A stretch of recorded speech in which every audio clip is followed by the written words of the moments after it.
vois ce qui doit arriver avant. Pendant 2019, Dieu monte cette porte. Et cette porte s'ouvre. Tu peux monter à tout moment, comme Jean, Daniel, les prophètes. Si tu es prophétique, quelqu'un dit je suis prophétique. Une fois que tu viens monter là, tu montes à l'autel. Une fois que tu viens aussi dans ce secteur, tu es devant l'autel. Tu n'as pas besoin de voir ça pour tomber par terre. On n'a pas besoin de te dire chaque dimanche, mettons-nous à genoux, levons les mains, tenons-nous dans la présence de Dieu avec crainte et tremblement. Non. Si tu comprends la parole, tu le fais. Parce que l'esprit en toi de vous, ça le fait. Vous allez envoyer l'essence du sang de Jésus dans vos maisons, dans votre cœur. Et déteste le feu. Quand tu as mis l'essence, mais le feu, il est foutu. Alors le feu du Saint-Esprit et le sang de Jésus. Allez, le feu du Saint-Esprit.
Recevons l'Esprit là où nous sommes. Recevons l'Esprit, la plénitude. Celui qui donne ne retiendra pas parce qu'il aime et il a tout donné. Il a tant aimé le monde qu'il a donné son Fils unique. Alors reçois. Il a donné son Fils. Et en plus, il a donné son Saint-Esprit. Alors reçois. Prends ce qui est à toi.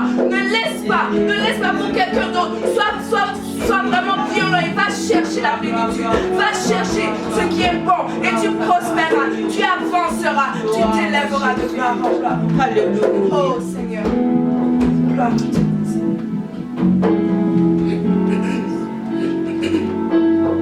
Remplis-moi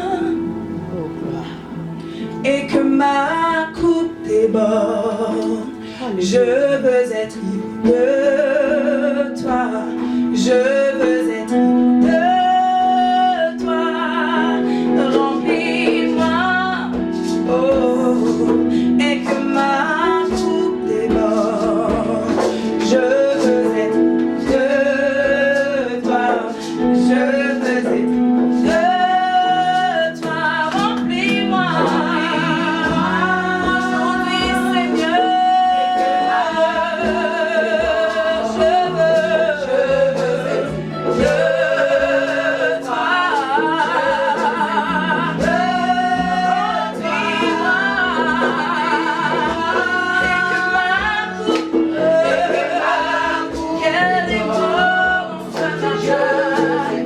Oh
Seigneur, remplis. Parle à ton Dieu, parle à ton Dieu, parle à ton Dieu avec ta présence. Remplis-moi, remplis-moi, remplis-moi.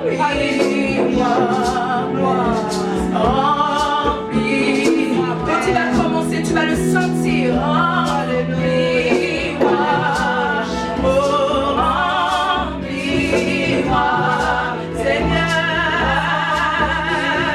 Remplis tout mon cœur. Oh, remplis-moi. Je ne suis pas capable en moi. J'ai besoin de toi, Seigneur. Remplis-moi, remplis-moi, remplis-moi d'une foi en moi. Remplis-moi, Seigneur Jésus. Déverse en moi ta plénitude, oh Seigneur.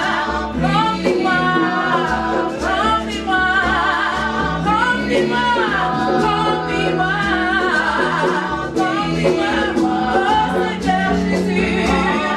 Remplis ma vie, remplis mon âme, Seigneur.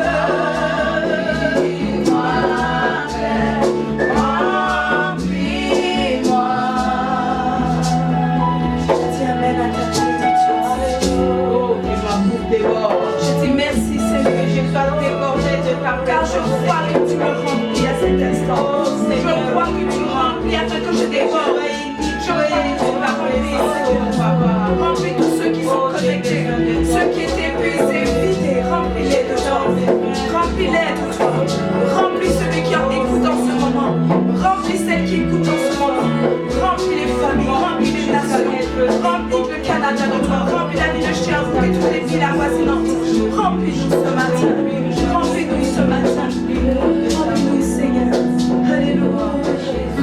Alléluia. Rends-lui grâce pour sa parole. Rends-lui grâce pour ce temps que tu as eu avec lui. En communion, remplis-nous, Seigneur. Encore davantage, nous te disons merci pour ce merveilleux moment éternel. Ce moment qui n'a pas d'égal. Chaque moment avec toi, Seigneur, est parfait et différent. Et encore ce matin, Seigneur, nous t'avons demandé encore ta plénitude. Nous t'avons honoré par nos louanges. Accueille, Seigneur, et glorifie ton nom. Glorifie ta parole. Glorifie ton Fils Jésus-Christ. Ah, Seigneur, Père éternel, ces instants. Ouvre nos yeux, ouvre nos cœurs. Ouvre notre esprit à toi, afin de t'adorer, afin de te louer. Oh Seigneur, est-ce que la musique peut jouer? On va acclamer le Seigneur, on va acclamer la présence de Dieu.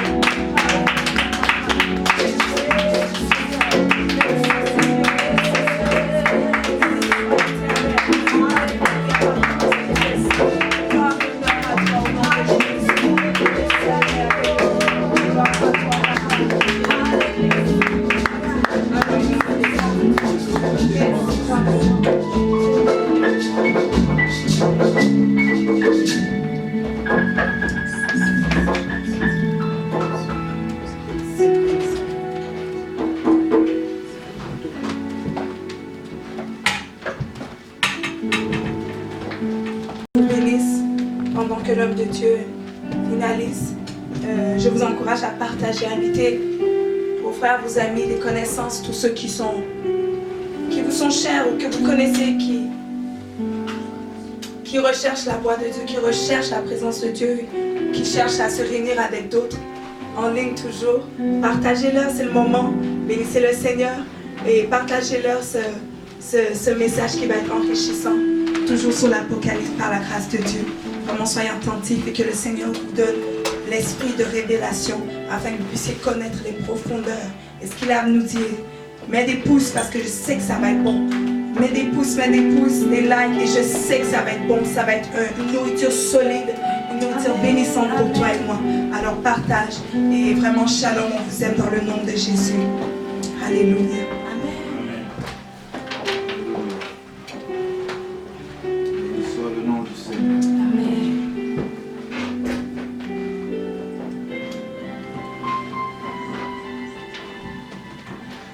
Shalom. Nous sommes un jour glorieux. Nous sommes le premier dimanche du mois d'octobre. Un mois que nous avons mis sous placés sous le signe et l'égide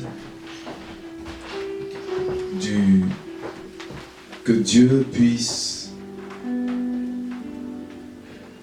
châtier tous vos ennemis, tous vos adversaires, l'adversaire de vos destinées, l'adversaire de vos vies. Vous savez pourquoi? Parce que nous sommes un chiffre 10, comme les 10 plaies de l'Égypte. Et nous désirons que Dieu vraiment fasse tomber 1000 à votre gauche et 10 000 à votre droite. Et je vous salue tous ceux qui nous suivent en ligne. Je vous dis, je vous aime. Et j'espère, avec le Saint-Esprit, avoir préparé une bonne nourriture pour votre âme. Amen. Car sa parole est une lampe à nos pieds. Et vous savez, j'ai pris ce risque par la foi, car ce n'est pas un des livres les plus faciles parmi les livres prophétiques et les livres apocalyptiques. Prophétique pour la prophétie qui a été annoncée, apocalyptique pour le dévoilement des mystères de la fin des temps. Et vous allez voir à partir du chapitre 18e d'aujourd'hui combien nous sommes vraiment proches, car nous sommes en plein effervescence, parce que je veux dire par là que tout bouillonne autour de nous maintenant. Et on a l'impression qu'il y aura l'enlèvement d'un moment à l'autre. Mais attention, restez à votre tâche. Remplissez vos vies d'huile comme les vierges sages, parce que nous sommes le chiffre 10. Et je tiens à vous annoncer que le 14 mai passé, le pape devait établir et lancer le mot d'ordre, ou plutôt le signal pour le New Order, le nouvel ordre mondial. Mais avec le corona, il a différé, et il a dit même, si on aura l'occasion de voir un petit vidéo à la fin là, de quelques minutes, qu'il a reporté cela. Dans ce nouvel ordre mondial, il parle avec tous les chefs religieux. Nous l'avions vu une fois, tous les chefs religieux, pratiquement. Le pape a rassemblé et il a dit il faut que nous ayons une pensée unique pour créer une forme de nouvelle religion, en écartant bien sûr la Bible et en plaçant l'humanité ou l'humanisme au centre de tout. C'est-à-dire placer l'homme au-dessus de Dieu. C'est ce qu'il veut faire. On écarte la Bible et pour lui on écrit une nouvelle Bible. Et il a projeté la prochaine rencontre, attendez bien, écoutez bien, le 14-15 octobre. Nous y sommes. Alors si il n'y a pas de bouleversement comme la période du 14-15 mai passée, normalement, il va devoir donner le feu vert avec tous les chefs religieux.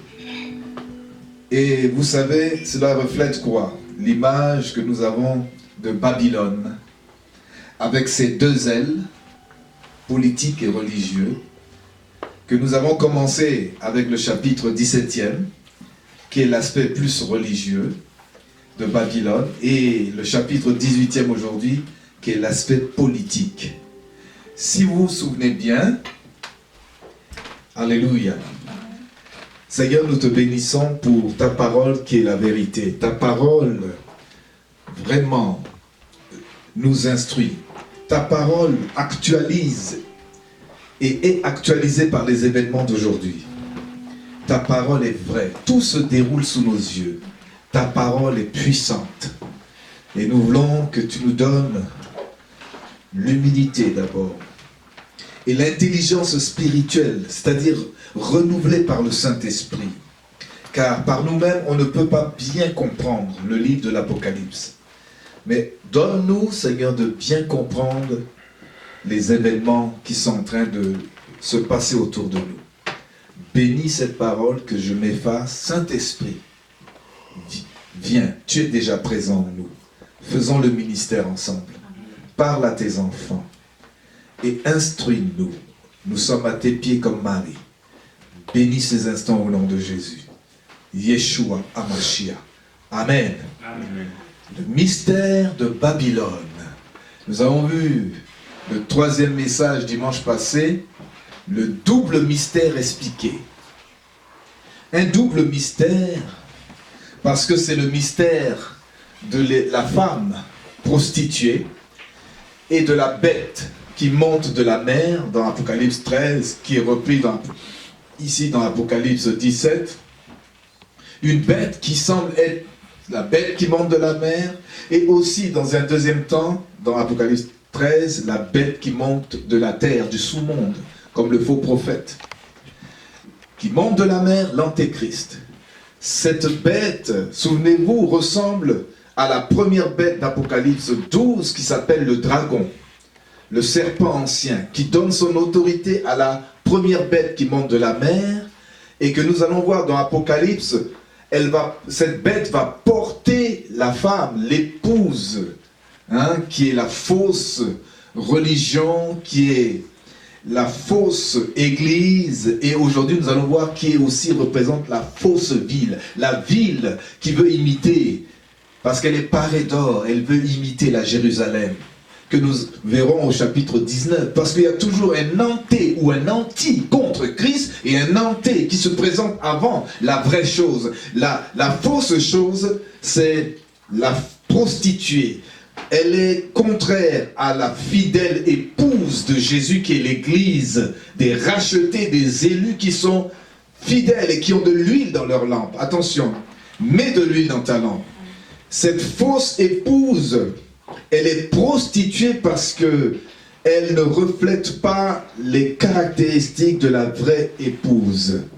Elle vient avant, c'est pourquoi on a Apocalypse 17, 18, et nous allons avoir la vraie épouse qu'on va la présenter à partir du chapitre 19 en allant, quand Jésus revient sur la terre pour prendre son église, et il a pris son épouse, mais il va révéler cette épouse dans cette Jérusalem céleste, la vraie ville. Et cette épouse qui fait partie, dans laquelle nous avons tous les rachetés de l'ancienne alliance et surtout de l'église actuelle et de ceux qui seront sauvés pendant la grande tribulation qui vont entrer dans ce royaume aussi. Mais attention, la vraie épouse sera enlevée bientôt, et si vous le voyez, nous sommes dans les signes, des derniers signes qui sont en train d'apparaître, parce que déjà le compte à rebours de la bête et le chiffre de la bête sont en marche. La Babylone est en train de se parer et elle va apparaître de plus en plus. Nous allons voir aujourd'hui, et nous allons voir aussi l'antéchrist qui va se révéler. Et nous savons que dans 2 Thessaloniciens, ce qui retient la manifestation réelle, visible de la fausse épouse et de la vraie, de l'antéchrist, eh ben, c'est le Saint-Esprit, on a dit, c'est celui qui le retient. Et ce qui le retient, on a ce qui le retient, et celui qui le retient, c'est l'Église et le Saint-Esprit. Alors que nous allons voir paraître manifestement bientôt, et ça, il faut que l'Église se prépare à l'enlèvement. Ça ne prendra pas encore des centaines d'années. Non, je ne crois pas. Les signes que nous voyons là sont de plus en plus. On est à midi moins quelques minutes maintenant. Et nous devons nous préparer. Parce que maintenant va commencer à se révéler la Babylone de plus en plus et l'antéchrist. La fausse église se révèle déjà. La fausse ville, et nous allons voir, se prépare déjà. Et aussi l'antéchrist est en route. Et s'il n'est pas encore caché, il est déjà présent, mais il va se révéler finalement.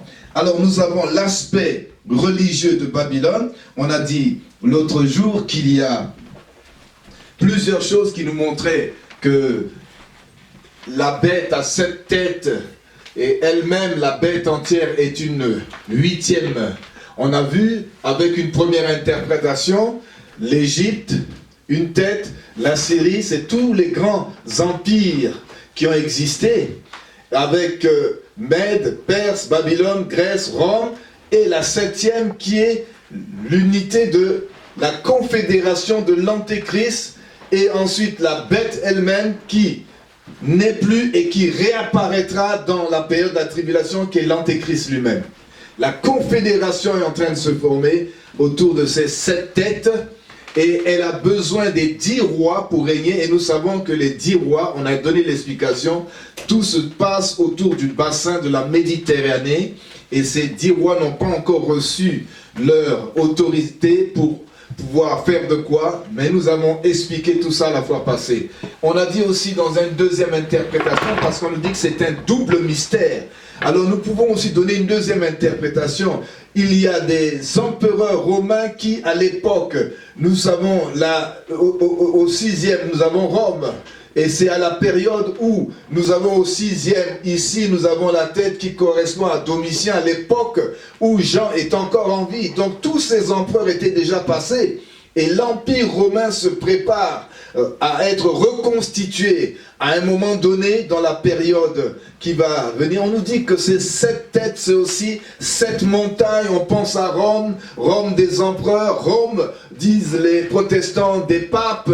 Tout cela, nous pouvons donner des explications à ces mystères. Mais comme vous le voyez, ces empires sont passés. Et bien, ces empereurs également sont passés. Et nous aurons bientôt ce qu'on appelle la confédération qui est en train de se former avec le nouvel empire romain qui est en train de se reconstituer autour de l'euro. Et on a l'antéchrist qui va apparaître en 8e, qui est la 8e bête qui meurt et qui réapparaît dans la période de la tribulation bientôt. Amen. Amen. Alors ça a l'air un petit peu complexe, mais avec la grâce de Dieu, essayez de retenir comme ça, réécoutez les vidéos. Et aujourd'hui, j'aimerais vous parler du chapitre 18e en vous disant « Babylone tombera en un même jour et en une seule heure. » Babylone va tomber en un seul jour et en une seule heure. Babylone ne durera pas. Quand on dit c'est ici l'heure des ténèbres, Jésus savait qu'à un moment précis, l'heure des ténèbres devait l'attraper et le mettre sur la croix. Il y a toujours une heure pour les ténèbres, mais elle ne durera pas 2 heures. C'est-à-dire, spirituellement parlant, ça va se passer très vite. Alors nous pouvons lire dans le chapitre 18e ceci.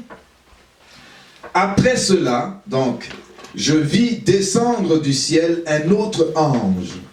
Il y avait le 7e ange qui avait la 7e trompette, la 7e coupe, des derniers fléaux. Mais là, on nous dit que cette coupe, la 6e d'abord a été versée sur l'Euphrate. Notez bien l'Euphrate. Et ensuite, on voit la 7e coupe qui est versée dans l'air. Et il sort des voies. Et cet ange qui verse cette 7e coupe, c'est cet ange qui s'approche au chapitre 17 et qui va parler à Jean. Et il va lui donner des explications des mystères de la Babylone qui est portée par la bête. Et au chapitre 18, donc le chapitre 17 déjà, ça sera une période, on va changer de tableau, on va amener l'autre tableau qu'on aura bientôt besoin. Le chapitre 17 se passera dans la période qu'on appelle de la grande tribulation. Mettons la ligne du temps. Il y a une période qu'on va appeler la grande tribulation, elle va durer 7 ans. 7 années. 3 ans et demi. 3 ans et demi. Elle va durer 7 années. Cette période, dès que l'Église est enlevée, ici, il va y avoir une grande tribulation sur terre. Et c'est là que vous aurez tous les fléaux bien décrits à partir de Apocalypse chapitre 5, 6, 7 jusqu'à chapitre 18 avec la chute de Babylone. Dès les 7 années commencent, l'Antéchrist entre en jeu et ensuite il va persécuter les gens qui seront restés sur la terre.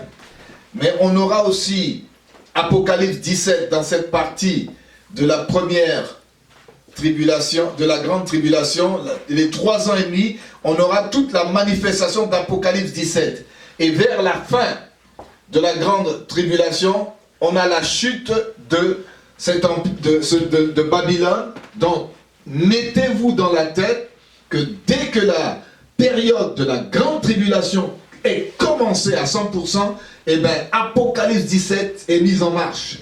Et dès que la grande Babylone est anéantie, Apocalypse 18, c'est ce que nous allons voir aujourd'hui, eh bien, c'est la fin de cette Babylone.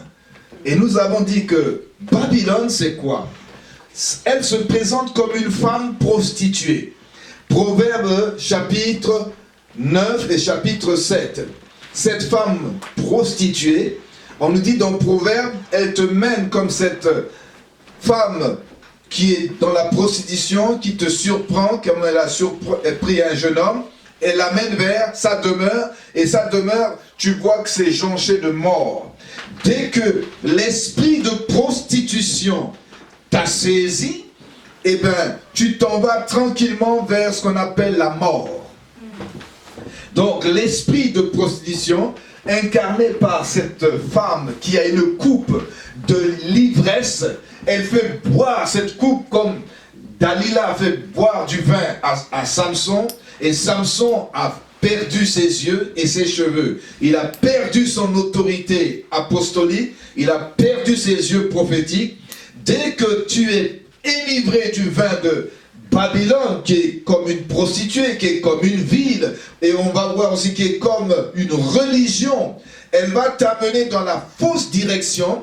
Eh bien, tu vas dire comme certains, eh bien, moi, je me sens bien. C'est comme quelqu'un qui courtise une femme prostituée et il va dire, je me sens bien, hein? Je me sens bien avec elle, c'est vraiment bien. Mon cœur me dit, mais déjà, dans ton cœur qui est déjà corrompu, tu t'en vas dans une mauvaise direction et le Saint-Esprit t'a déjà lâché. Et alors, le processus de la mort, on nous dit dans Jacques, a gagné tranquillement ton cœur. Donc, le Apocalypse 17 nous parle de cette prostituée, hein? C'est comparable à une femme prostituée, c'est comparable à une église aussi infidèle, c'est comparable finalement à une ville. Comme Jérusalem est une ville, Babylone fait partie d'un système de ville. Amen. Amen. Apocalypse 18 nous dit ceci.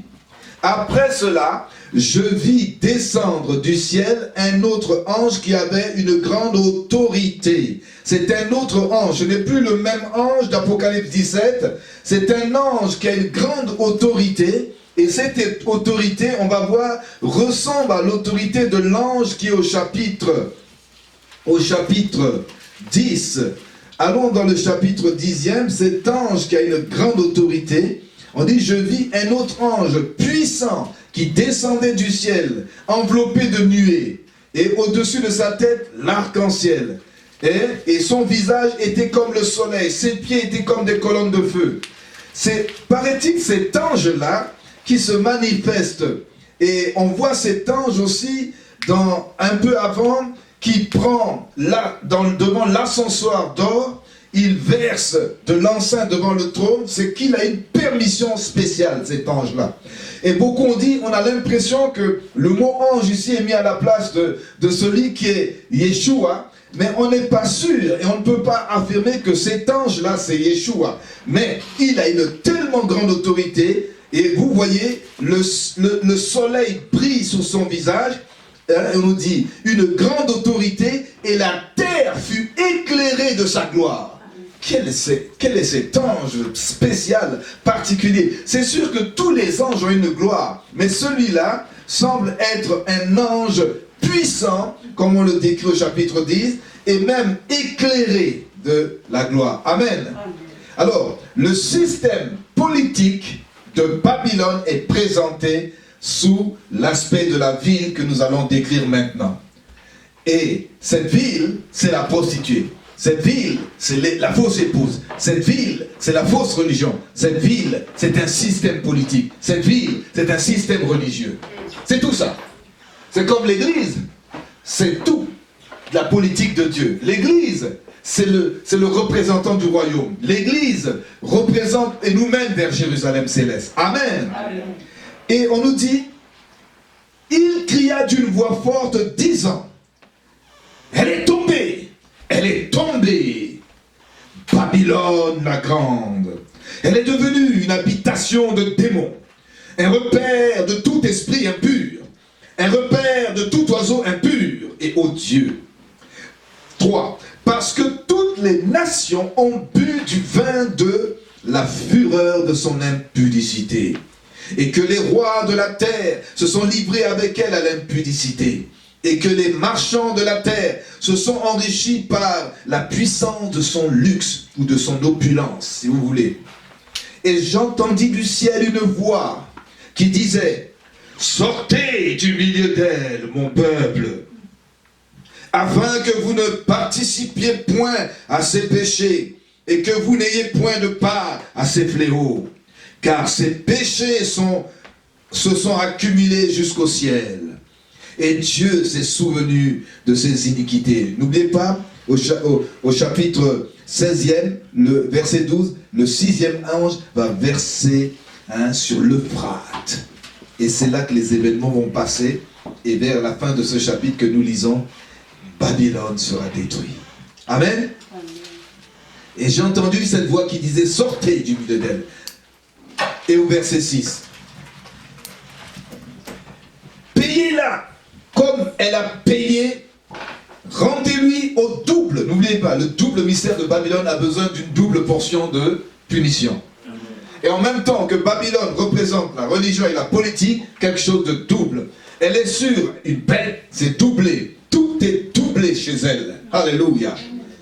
La bête la porte et elle est sur la bête. C'est pourquoi on dit: payez-la comme elle a payé. Rendez-lui au double selon ses œuvres. Dans la coupe où elle a versé, versez-lui au double. Tout est doublé chez elle. La punition est doublée. Cette coupe qu'elle fait boire aux nations, aux gens, pour les entraîner dans l'ivresse, et les détacher de la foi, les détacher de la vraie religion, les amener dans une ville de destruction en quelque sorte, dans un système qui va les détruire.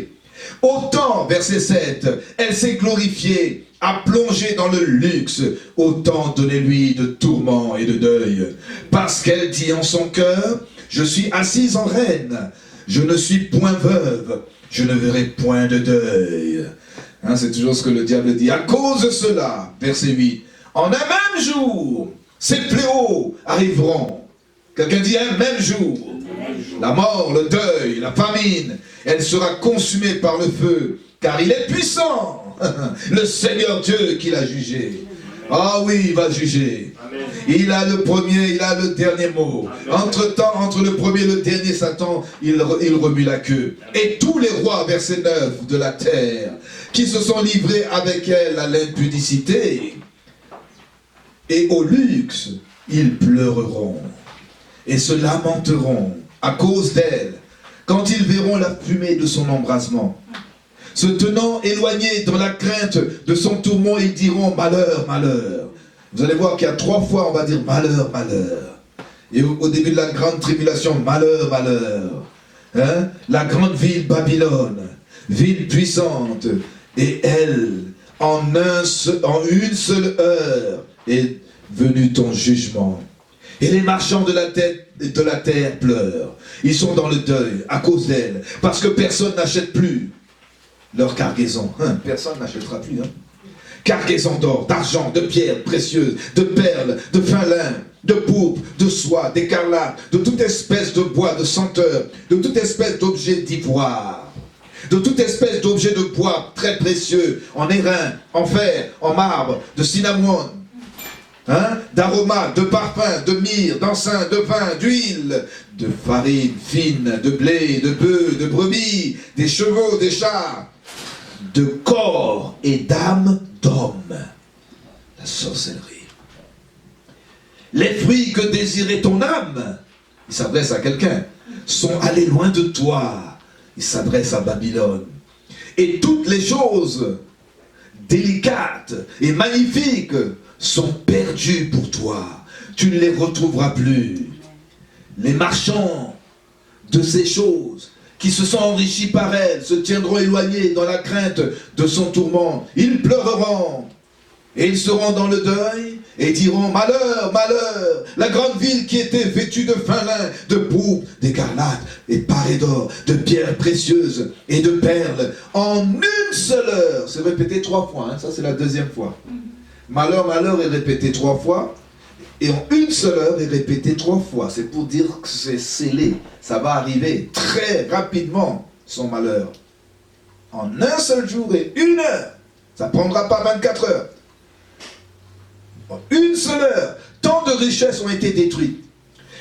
C'est comme le Wall Street Center, là, quand il s'est écroulé, c'était boum. Et on va en parler de ces choses. Tous les pilotes, tous ceux qui naviguent vers ce lieu, les marins, et tous ceux qui exploitent la mer, se tenaient éloignés. Et ils s'écriaient en la voyant, la fumée de son embrasement: quelle ville était semblable à la grande ville! Et ils jetaient de la poussière sur leur tête, ils pleuraient, et ils étaient dans le deuil. Ils criaient et disaient: malheur, malheur! Pour une 3e fois, la grande ville où se sont enrichis par son opulence, hein, son luxe, tous ceux qui ont des navires sur la mer, en une seule heure, elle a été détruite. Ciel, réjouis-toi, qu'on verra au chapitre 19. Ciel, réjouis-toi sur elle. Et vous les saints, les apôtres, oh les apôtres, alléluia. Amen. Et les prophètes, quelqu'un dit alléluia. Réjouissez-vous car Dieu vous a fait justice en la jugeant. Dieu va juger tes ennemis. Amen. Ah, nous sommes au mois d'octobre là, que Dieu juge nos ennemis. Alors un ange puissant prit une pierre semblable à une grande meule et il la jeta dans la mer en disant: ainsi sera précipitée avec violence Babylone la grande, et elle ne sera plus trouvée. Et on n'entendra plus chez toi le son des joueurs de harpe, des musiciens, elle aimait la musique, les joueurs de flûte, les joueurs de trompette. On ne trouvera plus chez toi aucun artisan d'un métier quelconque. On n'entendra plus chez toi le bruit de la meule. La lumière de la lampe ne brillera plus chez toi. Et la voix de l'époux et de l'épouse ne sera plus entendue chez toi. Parce que tes marchands étaient les grands de la terre. Parce que toutes les nations ont été séduites par tes enchantements. Ta sorcellerie, c'est le mot. Et parce que on a trouvé chez elle les saints, le sang des prophètes et des saints et de tous ceux qui ont été égorgés sur la terre. Que Dieu ait compassion de leur âme. Qui est Babylone encore? J'ai dit, c'est la grande ville, comme le dit le verset 1, verset 10, verset 18, verset 21. La grande ville, vous entendez souvent, on dit la grande ville. Babylone, la grande. Babylone, hein, on le dit au verset 1, hein, on le dit... Après cela, je vis descendre un autre ange qui avait une grande autorité. La terre fut éclairée, verset 2. Et d'une voix forte, il disait: elle est tombée, Babylone la grande. Cette expression revient très vite. C'est ça, Babylone. C'est une grande ville. Notez bien, il y a des grandes villes dans ce monde. Babylone, la ville puissante, on va nous dire, verset 10. Babylone, la ville puissante. La grande ville, Babylone, la ville puissante, au milieu du verset 10. En une seule heure, elle est venue ton jugement.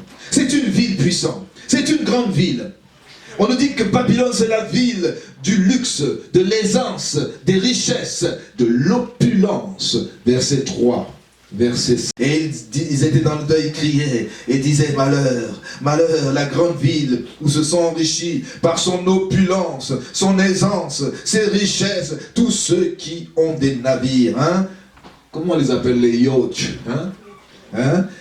Des navires sur les mers en une seule heure. Vous allez voir, hein? Tous ces grands bateaux, tous ces grands yachts là, ils vont couler en une seule heure. Dieu l'a dit, oh. C'est la ville du monopole, des finances. Nous allons voir ça aujourd'hui. Et du commerce, du business. Et ça, nous l'avons au verset 9 jusqu'au verset 19. Même jusqu'à la fin. C'est la ville du commerce, du business. Des cargaisons d'or, des cargaisons de ceci. Et vous allez voir, nous allons situer aujourd'hui Babylone. Amen. Alléluia. Amen. Et Babylone, c'est la ville, comme dit le verset 5, verset 3 et verset 9, de la débauche. Babylone, on nous dit, les rois de la terre se sont livrés à l'impudicité. Babylone, on nous dit, c'est une ville de débauche. Comme le dit le verset 5. Le verset 5 dit, car ses péchés se sont accumulés jusqu'au ciel. Babylone, comme le dit le verset 9, Babylone, tous les rois de la terre se sont livrés avec elle à l'impureté, à l'impudicité. Babylone, c'est une ville de débauche. Quand tu rentres dans ce système de ville, je pense qu'on est dans l'esprit de Babylone et par toute la terre. Et dans ce système, tu vois, la débauche est une norme. Quand tu fais quelque chose de bien, on te voit bizarre. Babylone, sixièmement, c'est là où Satan a son trône, verset 2. C'est le repère, on nous dit, c'est le repère des démons. C'est le repère des mauvais esprits. Est-ce que vous entendez? Babylone est devenue une habitation de démons. Une habitation de démons, je répète, nous sommes dans une Babylone moderne. L'esprit de Babylone fait que toutes les villes qui ressemblent à l'esprit de Babylone deviennent des habitations de démons, un repère d'esprit impur, un repère de tout oiseau impur et odieux. C'est toutes sortes de sortilèges, de sorcellerie, de malédiction. Hello? Et enfin, Babylone, c'est là où les démons se plaisent, ils jouent. Alléluia.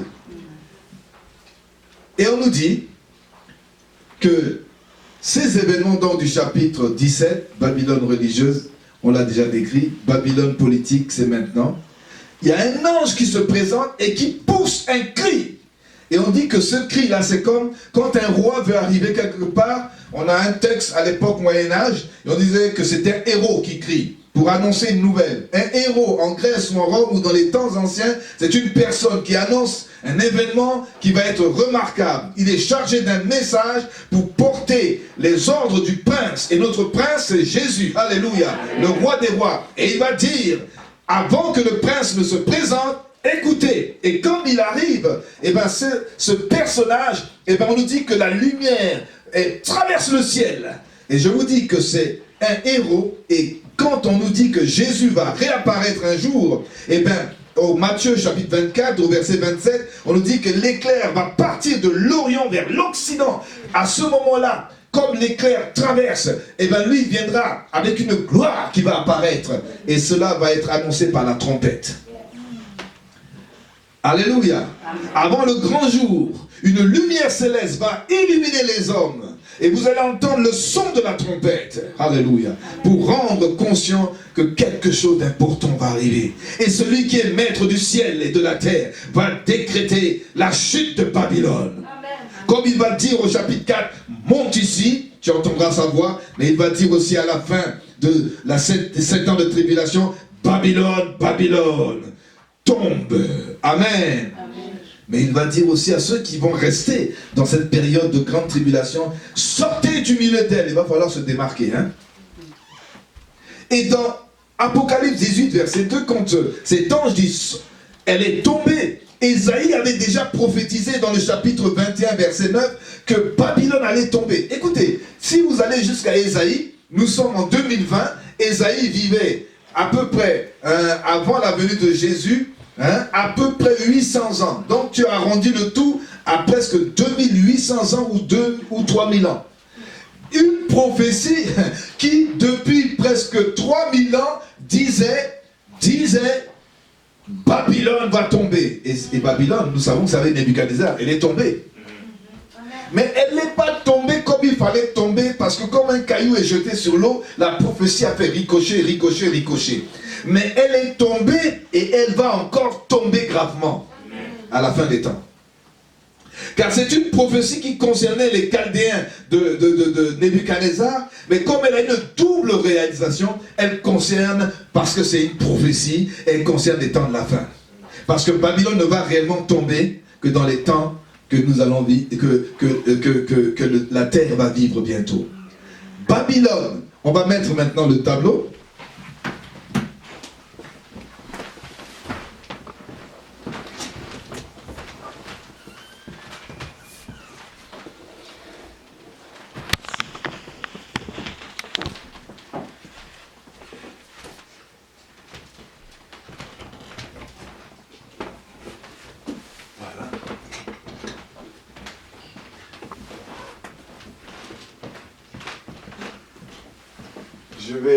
Nous allons nous rendre au Moyen-Orient.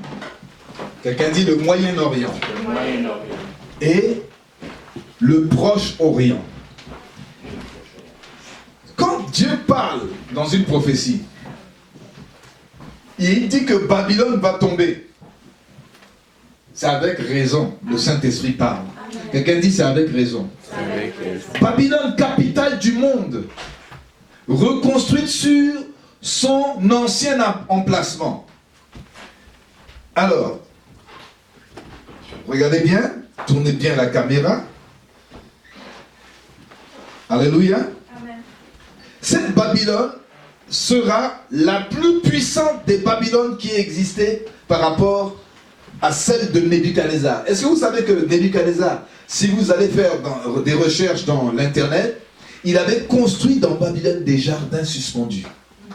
Et tellement il était fier de sa ville, c'était une capitale vraiment puissante, belle, qu'il était tellement fier qu'il dit Babylone que j'ai construit. Et c'est là que Dieu lui a fait brouter de l'air pendant 7 ans. Babylone, pendant 7 ans, elle va s'écrouler à la 7e année aussi. Quelqu'un dit prophétique. Mais cette Babylone qui s'en vient là, qui est déjà, je vais vous le démontrer, un peu présente, elle sera l'accomplissement politique et religieux de ce que l'Antéchrist aura perfectionné, comme la prostituée et la bête sont ensemble. L'Antéchrist va en faire un centre religieux. Et déjà, je vous ai parlé que l'Antéchrist et le faux prophète sont en route déjà avec ce système-là. La grande Babylone sera pour les peuples soumis à l'Antéchrist ce que le Vatican représente aujourd'hui pour les peuples et les nations. C'est avec le pape que toutes les religions se sont mis d'accord, n'est-ce pas? Et il a appelé ça la globalisation, le nouvel ordre, le New Order. Et ça, ils vont travailler avec un autre groupe qu'on appelle le Global Goal, qui ont un objectif commun. Et ça, c'est ce qui est Babylone et son objectif qui est de faire d'une religion, de mettre l'humain au-dessus de tout, l'humanisme. Le monde entier sous la direction de l'Antéchrist sera pour Babylone la Grande. Et pour éblouir les habitants de la terre, l'Antéchrist aura construit une ville superbe qui est déjà en pleine construction. Peut-être cette construction aura-t-elle été entreprise avant qu'il ne soit au pouvoir. Nous allons le voir. Ce sera probablement la plus somptueuse des villes jamais édifiées sur la terre. Est-ce que vous connaissez ce périmètre qu'on appelle le Proche-Orient et le Moyen-Orient? Le Proche-Orient, c'est l'Égypte. L'Égypte ici. L'Israël, la Syrie, la Turquie en vert, c'est le Proche de l'Orient. Quelqu'un dit Proche-Orient. Proche-Orient. Ensuite, nous avons le Moyen-Orient. Et après, nous avons l'extrême-Orient, vers les Asiatiques. Alors, le Proche-Orient, c'est ce qui est au début de l'Orient, où le soleil se lève. J'ai voyagé dans ces régions-là. Hein? Et vraiment, je vous assure que... Et des fois, tu vois le soleil et d'un côté, et puis les ténèbres de l'autre, tu te dis, mais on est où là? Le soleil se lève et on voit que d'autres sont en train de dormir encore. C'est vraiment la terre. On nous dit que Israël est comme le centre de la terre. Quand on met la map de la terre, quand on met la carte de la terre étalée, on voit que Israël est le centre. Alléluia. Le Proche-Orient, et là le Moyen-Orient, vous avez l'Irak, avec la capitale Bagdad, où il y avait autrefois Babylone. Vous avez l'Arabie Saoudite, qui était l'ancien Madian, hein? Le désert d'Arabie où il y avait Madian et le mont, avec la montagne de Horeb, la montagne du Sinaï. C'est dans l'Arabie Saoudite. Mais aujourd'hui, vous avez Médine et la Mecque. Et vous avez Riyad. Notez bien Riyad, où toutes les affaires maintenant se traitent. Ce n'est plus où? Ce n'est plus à Paris, à Francfort, ni à New York. tout a été transféré, on parle beaucoup plus de Riyad. Et vous avez le Yémen, et vous avez Oman. Et vous avez les États arabes unis, ici, dans ce petit endroit. Et c'est là que vous avez Dubaï. Quelqu'un dit Dubaï. Et ceux qui sont à Dubaï, on leur dit hello. Il y a des gens qui nous suivent à Dubaï, on leur dit shalom. Faites-nous un pouce. On parle de là où vous êtes là. Vous allez être très intéressés aujourd'hui. Dubaï. Et on a aussi le Qatar avec Doha. Et un autre endroit qu'on appelle Bahreïn. Tous ces endroits-là. En haut, on a l'Iran avec capitale Téhéran. Irak, l'ancienne Babylone, avec Bagdad, et autrefois on avait la Babylone. Nous avons aussi dans le Moyen-Orient, on a l'Afghanistan. Le Pakistan ne fait pas partie. Quand on arrive de l'autre côté, on va vers l'Extrême-Orient. Est-ce que vous me suivez? Si vous calculez, regardez, j'ai fait un petit cercle de 50 à 100 km autour de l'ancienne Babylone et Bagdad, vous allez toucher les Dubaï, les Doha, vous allez toucher les parties de l'Oman, du Yémen, de l'Arabie Saoudite, Israël, tout ça compris. Vous allez voir que dans ce périmètre-là, eh bien, l'ancienne Babylone, aujourd'hui, dans cette nouvelle surface, se joue la nouvelle Babylone. Où est-ce qu'on a la tour la plus élevée actuellement? Où ça? Pour ceux qui... La tour la plus élevée, elle est où? Ah, il y en a. Bon, la tour Eiffel, elle fait combien? 324 mètres. D'accord? Ensuite, les Wall Street Center là, qui sont écroulés, les Twin Towers, elles faisaient à peu près 300 et plus. C'était 100 et quelques étages. Ensuite, vous avez ce qu'on appelle, à Dubaï, on avait eu avant cela le Burj Khalifa. Ça a été donné au nom d'un calife. Donc, elle fait 828 mètres. Et le système d'eau est par pompe, comme pour le cœur des girafes, il faut 2 ou 3 cœurs pour pomper le sang. Et bien, c'est des pompes qui pompent pour que l'eau aille jusqu'à ces étages là-haut. Est-ce que vous savez qu'elle fait 828 mètres? Burj Khalifa. Ce n'est pas fini. Ils ont construit avec le même entrepreneur qui s'appelle Adrian Smith des États-Unis, qui est en train de construire, et je pense qu'il est en train de le finir, une tour qui est l'égale de la tour qu'on appelle le Dubai Creek Tower, qui est de 1 km de haut. Aïe, aïe, aïe, aïe. Est-ce que vous avez déjà marché 1 km?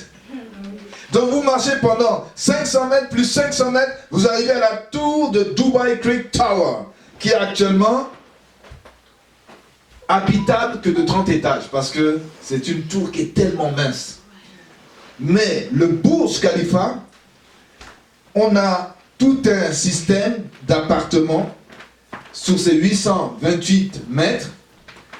On a des appartements qui coûtent 400 € la nuit, et il y a 900 appartements, mais on ne peut pas aller jusqu'à tout au top, parce qu'il y a un certain niveau là, les ascenseurs sont fatigués. Alléluia. Amen. Et la nouvelle actuellement qui est en train de se faire par le même constructeur, ce n'est plus à Dubaï, dans la partie qu'on appelle quoi? Les États unis des Arabes, qui est EAU, États Arabes Unis. Elle est en Arabie Saoudite, dans un endroit qu'on appelle le Jeddah. Hein? C'est un endroit, la ville de Jeddah. Et là, ils ont construit une tour qui est légale de 1 km, mais ils ont ajouté plus 1 mètre, parce qu'ils voulaient battre les gens de l'autre côté. Est-ce que vous me suivez? Amen. 1 km plus 1. Parce que au début, quand on a interviewé les gens là-bas, on dit, mais est-ce que vous avez l'intention de construire une tour qui était la plus grande au monde. Ils ont dit non, on voulait qu'elle soit la tour la plus haute du Moyen-Orient. Puis finalement, ils ont relevé le défi et ils ont dépassé les tours jumelles. Ils ont dépassé la tour Eiffel. Et ils sont à 1000 mètres, 1001 mètres. Est-ce que vous voyez ce que je dis? Vous qui me suivez. Amen. Nous parlons de Babylone. Qu'est-ce qui s'est passé dans Babylone? Nous allons construire une tour qui atteigne le ciel. Où est-ce que ça s'est passé? Dans la région de Bagdad, Irak. Et ces tours-là, actuellement, c'est dans cette même région. Est-ce que c'est pas la région de l'Euphrate? C'est pas la région où Dieu voulait qu'ils remplissent la terre? Ils ont dit, nous, on va rester là et on va faire quelque chose pour défier Dieu. Est-ce que vous pensez que cet esprit-là a arrêté de défier Dieu? Mais dans ce pays-là, ce sont tous les fils d'Ismaël et compagnie. Est-ce que vous comprenez ce que je suis en train de dire, vous qui me suivez en ligne? Le Dubai Creek Tower, 1000 mètres. Le Jeddah Tower, en Arabie Saoudite, 1001 mètres. L'architecte, qui est le même, qui a fait le Burj Khalifa, le Dubai Creek Tower et le Jeddah Tower, c'était monsieur Adrian Smith. C'est un architecte du néo-futurisme. Alléluia. Amen. C'est incroyable, hein? Et tout ça, c'est sous nos yeux, la nouvelle Babylone. Si tu es dans le même secteur. Pourquoi je vous dis ça? Pourquoi je vous dis que c'est ici que se passe, quand on décrit Apocalypse 18, vous allez voir que ce n'est plus à Francfort que se décident les bourses, ni au Wall Street, mais tout se passe dans cette zone-là. Maintenant, c'est à Riyad. Hein? Maintenant, c'est dans ce périmètre. Au nord-est, vous avez Téhéran, la capitale de l'Iran. Au sud-est, Koweït, Bahreïn, Qatar, les Émirats du Golfe arabo-persique. Au sud, il y a Riyad, la capitale de l'Arabie Saoudite. Et à l'ouest et au nord-ouest, tous les puits de l'Irak. Il y a eu la guerre du Golfe à cause de ce qu'il y a là. Vous savez que ce sont les partis, les gens qui dirigent le monde. Si vous voulez ne pas tomber dans le chômage, il faut leur construire des choses pour eux là-bas. Et on construit tout, soit en Moyen-Orient, soit en Extrême-Orient, en Asie. Tout se passe de ce côté. Les grands businessmen, ils sont où maintenant? Ils s'en vont tous vers là-bas. Les gisements de pétrole sont là. C'est pourquoi ils ont des puissances financières. Mais on dit que les gisements de pétrole sont en train de diminuer. Mais ils sont en train déjà, avec tout ce qu'ils ont emmagasiné comme pétrodollars, en train d'imaginer de nouvelles sources d'énergie. Vous en faites pas. Et avant que Babylone ne tombe, je crois que on est déjà dans une période, ils auront encore inventé certaines sources d'énergie. Mais on ne va pas attendre jusque là-bas. De toute manière, le processus est sous vos yeux. De nos jours, déjà, le centre, quelqu'un dit névralgique. C'est-à-dire que le nerf des affaires, ce n'est plus New York, ce n'est plus Londres, ce n'est plus Francfort, ce n'est plus Paris, ce n'est plus Wall Street, mais c'est Riyad et aussi au Koweït, dans les Émirats. C'est tout ce qui se passe là, c'est là-bas. Les gens voyagent à Dubaï. Dubaï, on entend parler de Dubaï, ça vient de Dubaï. Pourquoi? On parle de Dubaï, la démesurée. Si vous voyez dans les villes asiatiques de l'Extrême-Orient, tout ça, si vous voyez les villes, ce qu'ils construisent là-bas, vous dites, mais ça n'a pas d'allure. Tous ces endroits-là, tout est démesuré. Vous voyez des méga-villes, des mégapoles, des villes incroyables, des constructions les plus hautes au monde. Aujourd'hui, toutes les décisions du monde économique et financier, puisqu'on nous dit, c'est là que tous les marchands, hein, on a parlé de ça dans l'Apocalypse 18, c'est là que tous les marchands vont. Ça veut dire qu'il y a le business là-bas. Si vous voyez la description, tous les rois de la terre qui se sont livrés avec elle à l'impudicité vont pleurer. Il y a un déplacement du centre des affaires dans ce périmètre-là. C'est pourquoi quand Ésaïe prophétise, vous pensez qu'il est fou? Il dit Babylone va tomber et Babylone va encore tomber. Amen. Amen. Amen. Où se passent les choses? Pour les deux tours sont déjà tombés. Bon, alors on comprend que même l'économie est tombée avec. Et partout là, les gens sont dans des crises financières. Et actuellement, il y a une crise qui se produit. Tout ça, et les gens, les seuls qui tiennent bien dans le monde des affaires, de l'industrie, c'est là-bas. Ils ont un bon carnet économique. Le Golfe Persique, dites avec moi le Golfe Persique. Les gens disent on va aller à la guerre du Golfe. Mais elle était dure cette guerre du Golfe. Le passage des grands navires passe par le Golfe Persique. Si un peuple industrialisé ne veut pas accroître son chômage, il faut qu'il construise des avions pour ces zones de puissance pétrolière. Il faut qu'ils construisent des voitures, des armes automatiques, des équipements électroniques, tout ça pour eux là-bas. Ce sont des grands bailleurs de fonds. Les gens vont là-bas vous faire des affaires. Je dis à tous ceux qui sont déjà là-bas à Dubaï, shalom. Et dans ces régions, shalom.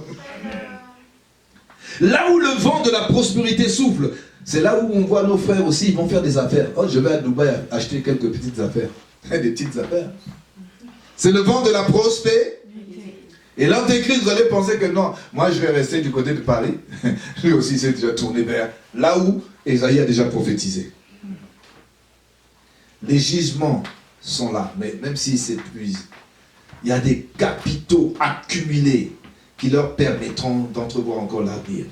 Et la deuxième chose, et avec ça je vais clôturer, Babylone est le repère des démons. Si c'est un centre financier, économique, mais aussi c'est le centre des démons. Elle est devenue une habitation de démons. Que ce soit dans cette zone, que ce soit dans la Babylone, dans l'esprit de toutes ces villes autour du monde, ça devient de plus en plus un repère de démons. Un repère de tout oiseau impur et odieux. Cependant, Babylone ne sera pas que la capitale des finances du luxe, elle sera aussi... Moi, quand on parle de ces villes-là, et puis d'autres villes, hein, en dehors de ce périmètre, on dit qu'il y a des gens, ils ont des voitures en or, ils ont des briquets en or, ils ont des lunettes en or, ils ont des téléphones carrément en or, mais ils ont les chiens, les animaux de compagnie sont des lions, des tigres. C'est-à-dire que, je dis, mais, si on voit la description, on dit, waouh, là où on s'en va, là, c'est vrai. Amen. Que ce soit là-bas ou ailleurs, on en est dans cette phase-là où il y a l'opulence. Les gens, on voit des gens avec des... Il y en a qui ont 50 voitures, je ne sais pas s'ils ont besoin de toutes ces voitures. C'est-à-dire que Babylone, si vous voyez les joueurs sportifs, les maisons, les mansions, tu te dis, mais... Puis il y en a, ils sont extra pauvres, d'autres sont extra riches. Mais ça, c'est Babylone. Le type, il a tout. Il a des chaussures en or pour jouer au basket. Et puis l'autre qui a la chaîne en or avec la croix. Mais lui, il n'est pas crucifié. Il a les dents aussi en or. Quand il fait ça, ça fait ting, bling, bling. Il y a des gens, s'ils veulent le voler, ils l'arrachent la dent. On nous dit que Babylone, cependant, sera un repère des finances et du luxe, mais un repère aussi des démons. On l'a au verset combien? Lisez le verset 2 avec moi.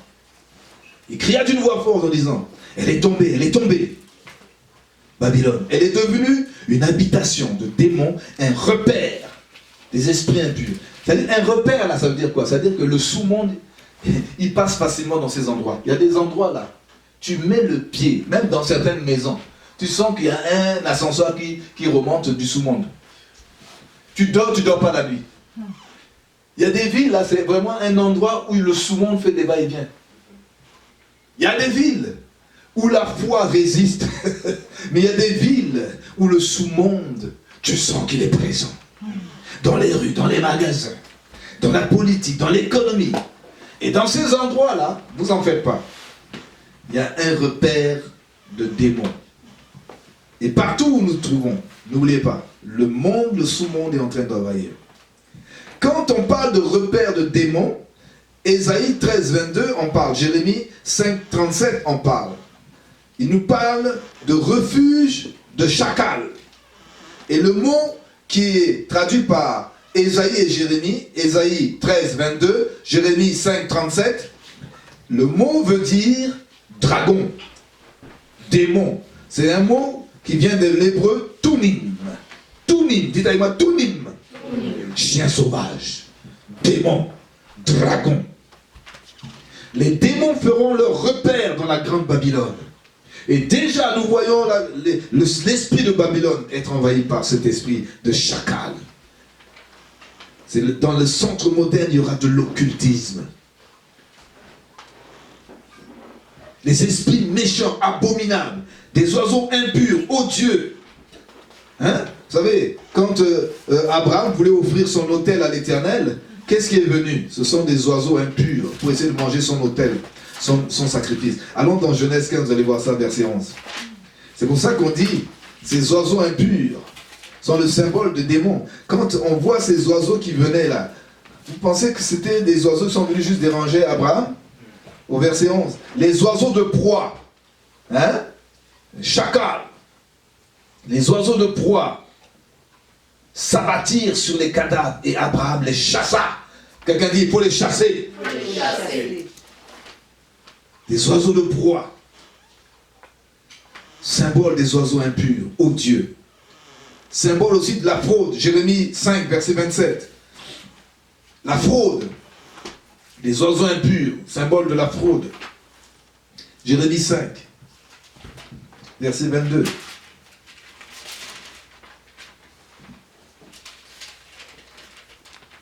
Quelqu'un dit un bon amen? Amen. Donne-moi un pouce. Donne-moi un pouce. 5, 27, pardon. Il est dit, comme une cage est remplie d'oiseaux, leurs maisons sont remplies de fraude. C'est le symbole de la fraude, ces oiseaux. Ou de la grandeur humaine, comme dans Daniel 4. Hein?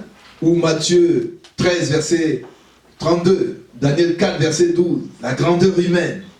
Et enfin, c'est le symbole du malin. Matthieu 13, verset 4. On dit que le malin, ce sont les oiseaux, ils sont venus en manger la semence. Babylone est devenue une habitation de démons. Les nations vont boire du vin de la débauche de ces démons qui vont circuler parce que Babylone sera devenue le quartier général de la dépravation morale. Ainsi, les esprits impurs vont s'élancer de toutes parts, comme dans Apocalypse 9. Dès que l'Église est relâchée, les démons commencent à remonter du sous-monde. Et on nous dit dans Apocalypse 18, verset 4, qu'est-ce qu'il faut faire quand ces choses arrivent? Déjà maintenant, et dans la grande tribulation, qu'est-ce qu'il faudra faire? Sortez du milieu d'elle. Mais comment on va sortir? On est dedans. Le sortir là, ça vient comment? Le mot sortez du milieu d'elle, Ésaïe en parle, Jérémie en parle, Zacharie en parle. Les prophètes de l'Ancien Testament ont demandé à leurs compatriotes qui étaient captifs à Babylone, dans le pays de Nebuchadnezzar, sortez du milieu d'elle. Mais pourtant il leur a dit restez là pendant 70 ans. Mais attends, on fait comment? On sort ou on reste là? Hello? Quand on dit sortez, c'est dans ton cœur que ça se passe. Mais c'est au moment de 70 ans passés, là ils sont vraiment sortis. Sortir de Babylone, c'est comme sortir de Sodome et Gomorrhe. Parce que bientôt, il y a des choses qui vont se passer. Dans ce millénaire, Babylone spirituelle des derniers temps va s'édifier sur ces esprits impurs. Là, tout se passe comme prévu, par ce qu'ils l'ont dit. Comment survivre dans cette Babylone jusqu'à l'enlèvement? Comment aussi survivre ceux qui ne pourront pas être enlevés? Je vous le dis d'avance, soyez enlevés. Je vous le dis d'avance, soyez enlevés. Et comment survivre actuellement avant cette grande tribulation? Il y a des choses qu'on commence à voir. Quelqu'un dit comment survivre? Mais faites comme Daniel pendant les 70 années qu'il a eu à Babylone. Il avait résolu, Daniel 1, verset 3, dans son cœur de ne pas se souiller. Tout se passe au niveau de ce cœur. Il avait pris la décision dans son cœur. Quelqu'un dit dans mon cœur. La tentation est forte à Babylone. Bien-aimé, c'est un repère de démons. Ça nous guette à chaque coin de rue. Ça nous guette à l'école. Ça nous guette au travail. La tentation est de plus en plus forte. On dit que 4 jeunes garçons Daniel, Shadrach, Meshach et Abednego, des jeunes garçons, des ados. Je parle aux ados, je parle aux jeunes. Je parle à ceux qui sont moins jeunes. Gardez votre jeunesse dans votre cœur. Ils étaient sans défaut corporel, beaux de figure. Hein? On dit, oh oui, ce sont les vieux qui vont à l'église. Ils étaient beaux, doués de sagesse, d'intelligence, d'instruction, capables de servir au palais du roi. Et qu'est-ce qu'il a fait au verset 8? Daniel résolut de ne pas se souiller. Alors qu'on voulait lui faire manger les mets du roi, on a changé le nom de Daniel, on les a assimilés à Babylone. Écoutez bien, le monde va vouloir vous assimiler. Quand tu deviens américain ou états-unien, tu deviens un américain. Tu prends carrément le style. Yo, man. Alors tu étais venu d'Afrique, tu marchais droit. Et là, dès que tu arrives là, tu changes de démarche. Et tu changes de langage. Yo, yo. Et tu as même des noms différents. Yapsol, man, girl, what's it gonna for? Hein? Et tu vas te donner des noms nouveaux. Papa Cattle Pelt, American Salad, Mexican Soup. C'est ton nom, oui, c'est mon nom. Comme j'avais changé mon nom tellement j'aimais les Américains quand j'étais dans ma jeunesse, Sox Mille Hill. Mais mon nom, mon prénom, c'est Saint-Foyer Narcisse Dondo. Amen. Mais j'avais changé mon nom parce que j'aimais bien les Américains des Sox. So Papa Cattle Pelt, American Salad. Alors tu prends les allures, la démarche, la mentalité, hein, la religion, et l'habillement même. Mais Daniel, quelqu'un dit Daniel, avait résolu. Il était sorti du Babylone dans son cœur. Il vivait pendant 70 ans, mais son cœur ne s'est pas enivré du vin, du repas, de la table de Babylone. La Babylone nous donne du vin. Il y a le vin de la table de Babylone, de Nebuchadnezzar. Il a refusé ce vin. Nebuchadnezzar avait une stratégie, le lavage des cerveaux, pour que tu sois assimilé. Il délivre du vin de sa table, des repas sacrifiés aux idoles. Il change ton nom. Il veut dire, je veux changer ta destinée. On ne change pas la destinée, car je sais en qui j'ai cru. Est-ce que tu sais en qui tu as cru? Babylone va chercher à te délivrer à l'heure actuelle. Tu vas être tellement ivre que tu vas te vautrer dans le péché du monde. Tu fais tout comme les gens du monde. Il n'y a rien de chrétien en toi. Je parle à quelqu'un. Amen. Il te prend en otage comme il a pris les Judéens, Daniel, Shadrach. Il les a pris en otage pour les mettre dans une servitude. Mais ils adoraient leur Dieu, le vrai Dieu. Amen. Ils n'avaient pas pris toutes les coutumes parce qu'il y avait des coutumes où ils devaient être comme les mages de Babylone. Mais ils pratiquaient leur prière 3 fois par jour.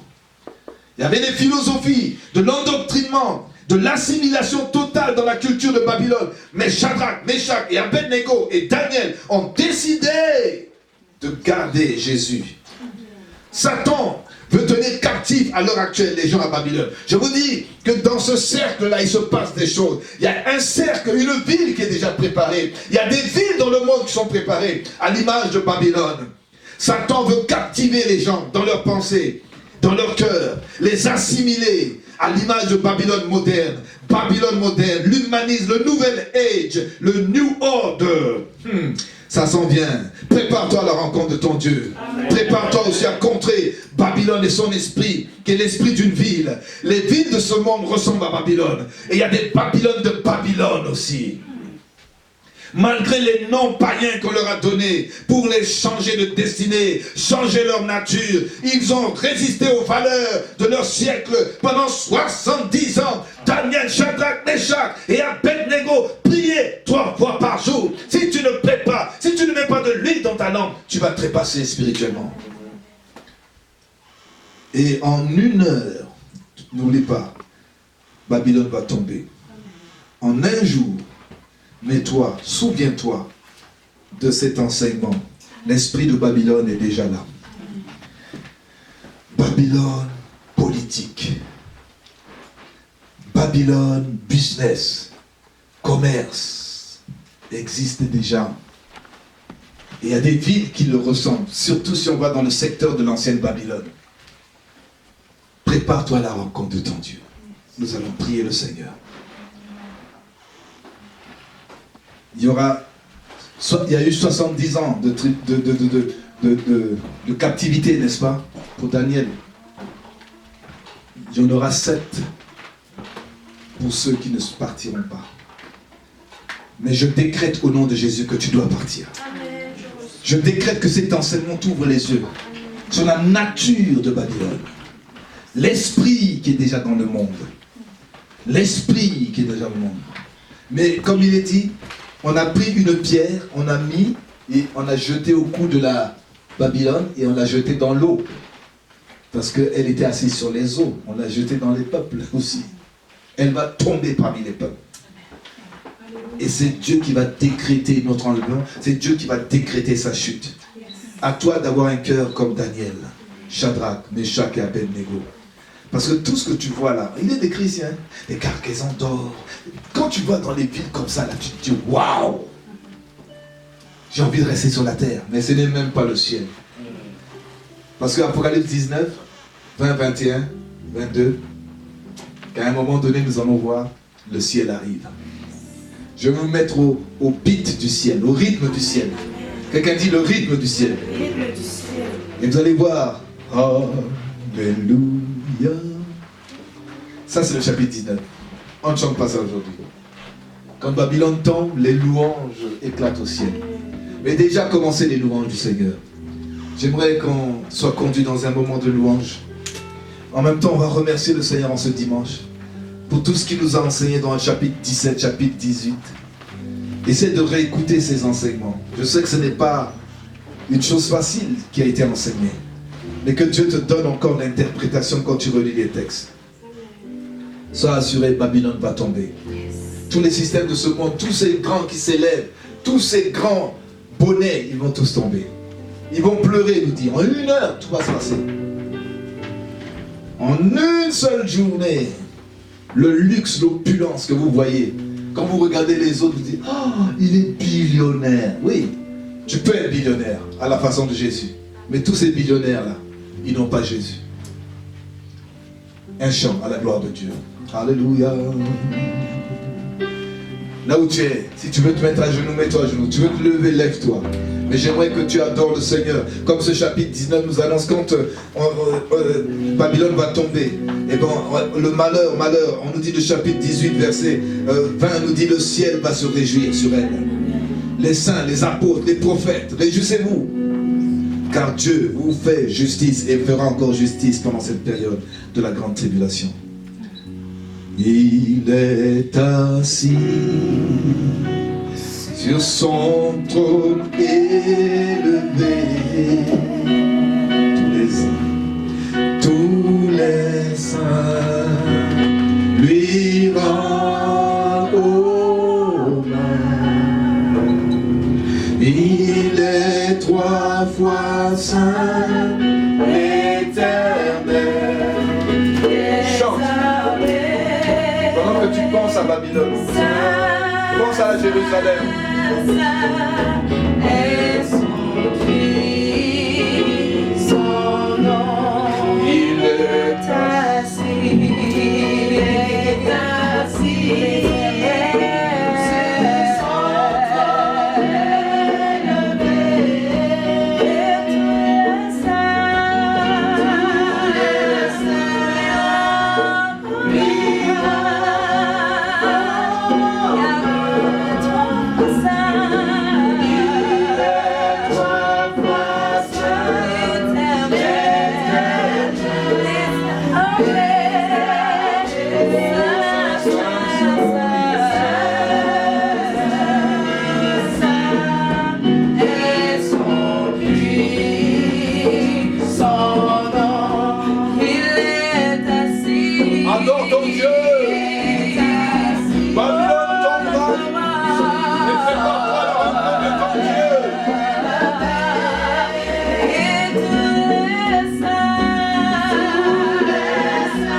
Nous allons les déclarer encore une fois. Il est assis.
Ta parole soit aujourd'hui et à jamais. T'es lancé de Dieu, tout-puissant de tu es exceptionnel, tu es extraordinaire, tu es précieux à nous, tu es Seigneur, tu nous enseignes, tu es Seigneur, Seigneur de Dieu, le Seigneur du cœur, le dans sa gloire, dans sa seigneurie, dans sa majesté, il est saint. Oh, gloire,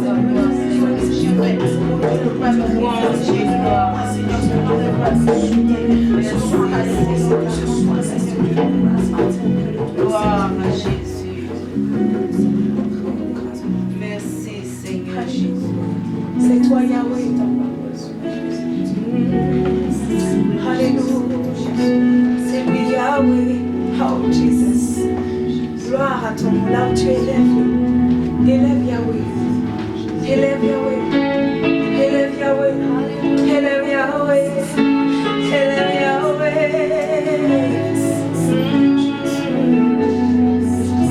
Alléluia.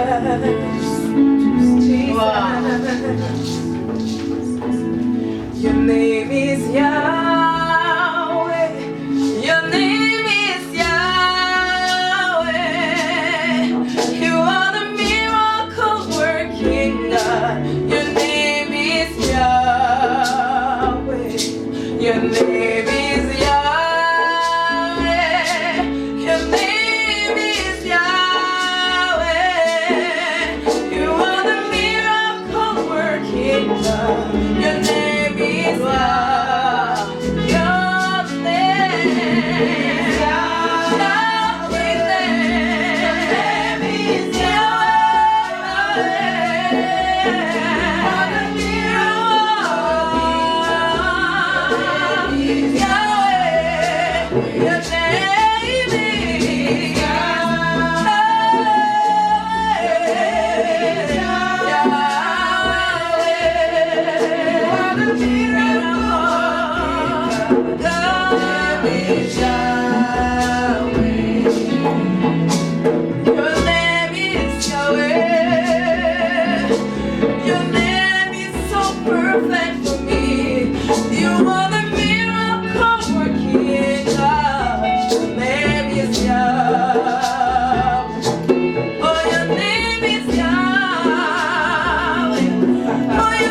marcher dans la volonté du Seigneur. Alléluia. En ayant résolu en leur cœur de pouvoir rester attachés au Seigneur, de sortir du milieu de ceux qui égarent, de sortir du milieu de ceux qui sont pas du Seigneur, qui ne sont pas du royaume, et en marchant en connaissance de la parole de Dieu. Sortons du milieu de Dieu. Définissons notre identité dans le Seigneur. Nous sommes les enfants de Dieu, pas des gens de Babylone. Nous ne sommes pas de ce monde. Nous sommes ceux qui croient en Seigneur Jésus et en sa parole. Prions le Seigneur.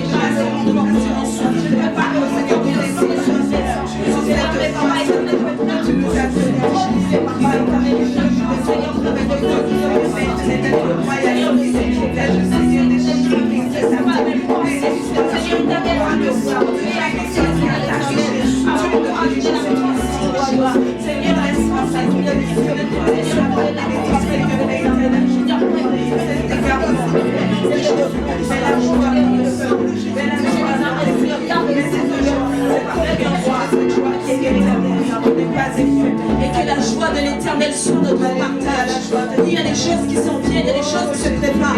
Mais nous sommes confiants, nous sommes sereins en l'Éternel des armées. Parce que nous savons que nous sommes du royaume des cieux, nous sommes des héritiers. Nous allons combattre avec la force de l'Éternel. Pas par nos propres forces, parce que c'est impossible, mais parce que l'Éternel a vaincu le monde. Il a vaincu Babylone, il a vaincu les systèmes de pensée. Nous nous réjouissons. Déclare ta joie dans l'Éternel des armées. Déclare ta joie, déclare ta joie. L'Éternel est ta force. La joie de l'Éternel c'est ta force. Dans tous les jours, nous se présenterons à toi. Tu seras dans la joie de l'Éternel. Parce que l'Éternel a vaincu le monde. L'Éternel a vaincu toutes les terres de ce monde. Toutes les terres de l'univers. Oh l'Éternel des armées, gloire à toi, Seigneur, ta foi, c'est le bruit de toi. Alléluia, Seigneur, tu es la joie. Seigneur éternel, tu es la grâce. Seigneur, en toi, tu as le réfugié. En toi, Seigneur, écoute, Seigneur éternel, la joie, Seigneur. Merci pour la vie, la joie, qui est en toi.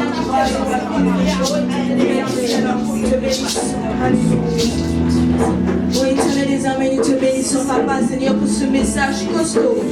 Seigneur, merci, Seigneur. Vendredi, tu nous as parlé, Seigneur éternel, des guerriers colossales, Seigneur, à Colosse. Seigneur éternel, nous te bénissons, parce que, Seigneur, tu nous armes. Seigneur, pour que nous soyons, Seigneur, des combattants jusqu'au bout, Seigneur.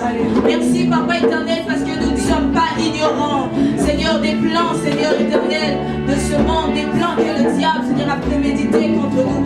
Seigneur, nous sommes conscients, Seigneur éternel, de ce qui se passe, de ce qui suivra, Seigneur, dans les prochains jours, dans les prochains mois. Et pour cela, Seigneur, nous te donnons la gloire, car c'est une semence, Seigneur, qui plante, Seigneur éternel, et qui en nous, Seigneur, produit, Seigneur éternel, la force et le courage, Seigneur, de résister, Seigneur, et de garder la pensée de l'éternité dans ce cœur. Éternel, nous te bénissons, Seigneur, pour tous ceux qui ont entendu ta parole.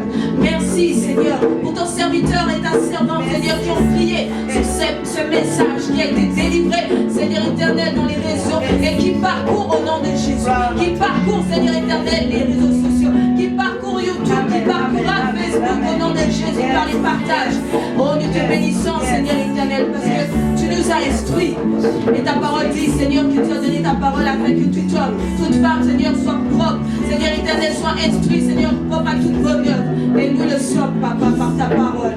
Merci, bénis chacun, bénis cette journée du dimanche. Bénis, Seigneur éternel, oh Dieu, Seigneur, la terre, Seigneur, et l'univers tout entier. Et tes enfants qui y sont. Nous te disons merci parce que tu t'es choisi, Seigneur, un royaume de prêtres et de sacrificateurs que nous sommes. Et nous allons continuer à nous, Seigneur, séparer du milieu d'eux. Béni sois-tu, Seigneur. Au nom de Jésus, nous t'allons prier. Amen. Shalom à vous, bien-aimés dans le Seigneur. Shalom à tout le monde. Voici les annonces pour l'église Shekinah. Alors rappelons-nous, comme nous avions dit, le mercredi nous avons réunion. Donc à distance, vous allez pouvoir nous suivre à partir de 19h jusqu'à 20h. Vous avez également aussi le vendredi miracle qui est de 19h à 20h et le culte d'adoration le dimanche de 10h à 12h30. Vous pourrez aussi nous suivre via les réseaux sociaux. Nous avons notre Facebook qui est Shekinah Doxa de Sherbrooke. Vous pouvez aussi nous suivre sur notre chaîne YouTube qui est Shekinah Glory TV. Donc Glory et TV sont collés ensemble. Et aussi vous pouvez nous suivre sur notre page Instagram qui est Shekinah Glory TV. Pour tous ceux qui sont membres de l'Église et qui sont affiliés, vous pouvez aussi faire vos dîmes et vos offrandes au travers du mail qui est ictus4@hotmail.com et acheminer pour pouvoir encourager, continuer à soutenir l'Église. Et pour tous ceux qui sont en dehors et qui chercheraient, qui souhaiteraient faire un don pour encourager et booster le corps du Christ, vous pouvez le faire via PayPal et vous faire acheminer votre offrande ou votre don pour soutenir l'Église. Sinon, que le Seigneur vous bénisse abondamment. Demeurez dans la grâce de Dieu et à bientôt.